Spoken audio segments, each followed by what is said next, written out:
Brace yourself for your daily dose of news.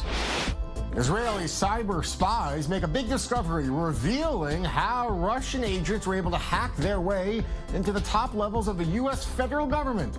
We'll reveal how Israel almost accidentally found its way to the top levels of the Russian hacking scandal. And just a short time ago, Spain's Prime Minister Rajoy addressed the media, saying that the Catalan government needs to clarify its declaration of independence or face unprecedented consequences. In the 20 years since Hezbollah's designation as a foreign terrorist organization, we have never taken our focus off of Hezbollah and on the threat it represents to the homeland. America's State Department says it is paying close attention to the growing threat from Lebanese terror militia Hezbollah, and now they're offering a big reward, millions of dollars, for the capture of 2 of their top commanders. We currently have over 1,000 firefighters on the ground fighting the fire. Destruction in California. The death toll climbs again from powerful wildfires ripping through the state. Thousands of homes damaged or destroyed, and now Disneyland is under threat from those fires. Oh, say, can you see? An NFL rule change could soon be on the horizon. The NFL next week will discuss ways to put an end to the controversial national anthem protests. They may soon require players to stand. Thanks for tuning in for your daily dose of news. I'm your host, Jeff Smith, and we'll begin the show with cybersecurity and the key role Israel played in uncovering Russian efforts to penetrate the cybersecurity of the highest levels of the U.S. federal government. While investigating its own hack, Israeli cyber spies hacked back as part of the investigation. They got inside Russian-based cybersecurity giant Kaspersky and uncovered that American tools were on the network of the antivirus company. The New York Times reports Israel observed in real time attempts by Russian government hackers to piggyback off of Kaspersky's government clients, hunting for classified American intel. A few weeks ago, the U.S. government banned federal agencies from using Kaspersky services at all. Kaspersky, by the way, vigorously denies any knowledge of the allegations that they were behind the attack. Earlier, we spoke in our studio here on Daily Dose with cybersecurity expert Oren Elimelech. He explained how antivirus software works and how Israel was able to uncover the crime. An antivirus works that it has complete authorization, the highest level inside the operating system. It scans every file for malicious content, file, viruses, malware. Now, all this gives the antivirus complete control over the operating system. So when it is installed, and Kaspersky is installed on dozens, if not hundreds of million computers throughout the world. Israel is known as a cyber nation, which has very, very strong knowledge. The people here are the key assets. And regarding Kaspersky, Kaspersky in recent June has established in Jerusalem a research for malware here in Israel. And some of the employees there are from the intelligence agency working for the Army, formerly they do reserve. That could be a way, I'm not saying, but that's an option. All right, moving to another story in the Middle East. The United States believes that Lebanese terror group Hezbollah is working hard to acquire the capability of carrying out a terror attack in America.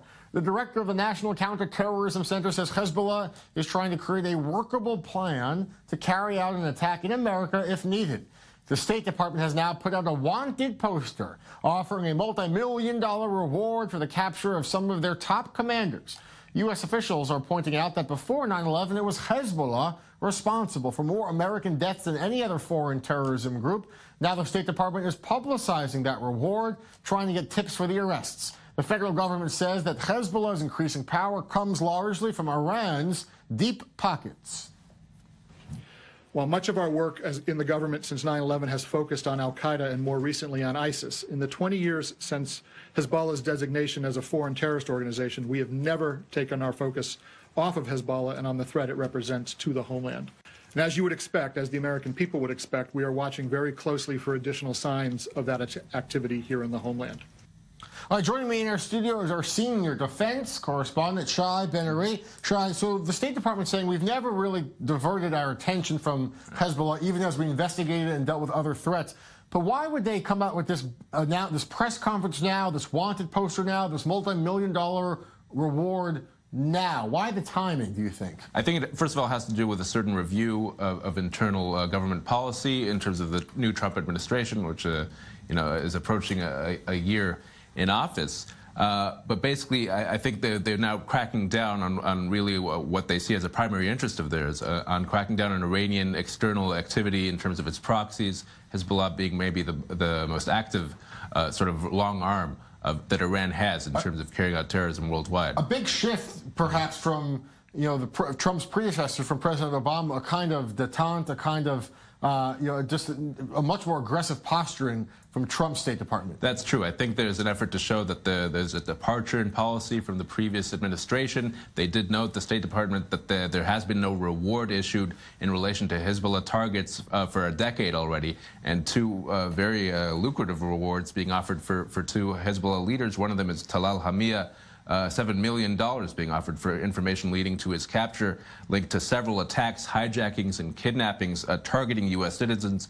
He actually heads up the External Security Organization, which has a very neutral sort of sound to it, but that is a very radical extremist organization in charge of Hezbollah's operations beyond Lebanese borders, carrying out all sorts of plots, including in the U.S., apparently, an attempt to really pinpoint targets for a potential future attack. All right, stay with us, Shah. I want to get your take on another big story here. The remarkable comments yesterday from Israel's defense minister, Avigdor Lieberman. He said that the next war Israel faces will likely be a multi-front war involving multiple armies on multiple borders, and that Hezbollah and the Lebanese Army are now fully intertwined.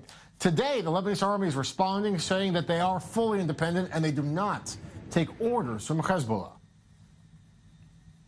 We used to speak of the Lebanese sector. There is no more Lebanese sector. There is a northern front.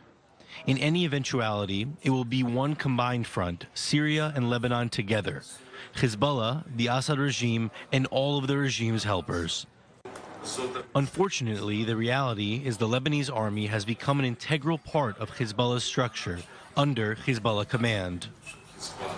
Shah, just a few hours ago, the Lebanese Army coming out with a statement saying that they don't take orders from Hezbollah. They remain fully independent. Nevertheless, Hezbollah, a growing threat. What do you make of the Defense Secretary's statement there, really trying to heighten the alertness of Israel's military for a multi-pronged war? Right. I think he is trying to heighten a certain sense of alert or awareness to this problem. I think he's overstating it a little. It's not that the Lebanese army is now a branch within Hezbollah, but certainly there is cooperation on different levels. We've seen a joint, basically, offensive recently that was fairly successful against Islamic State on Lebanon's border, real cooperation in the field, in an actual conventional battle between Hezbollah forces and Lebanese standard army forces.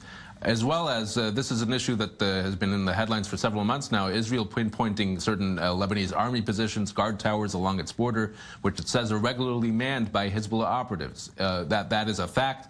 We don't know if it's coordinated and at what level, if Hezbollah actually, coordinates this kind of entry and use of those positions with Lebanese military authorities. But certainly there is a level of cooperation. All right, Shai Ben-Ari, staying on top of all of these stories. Thanks for this analysis here on Daily Dose. Another update now to a big story we're following. Reconciliation talks continuing right now, in fact, in Cairo, Egypt, between rival Palestinian factions, Hamas and Fatah. And there are news reports, several unconfirmed reports from different Arab media sources, that an Israeli delegation also landed in Cairo yesterday to participate.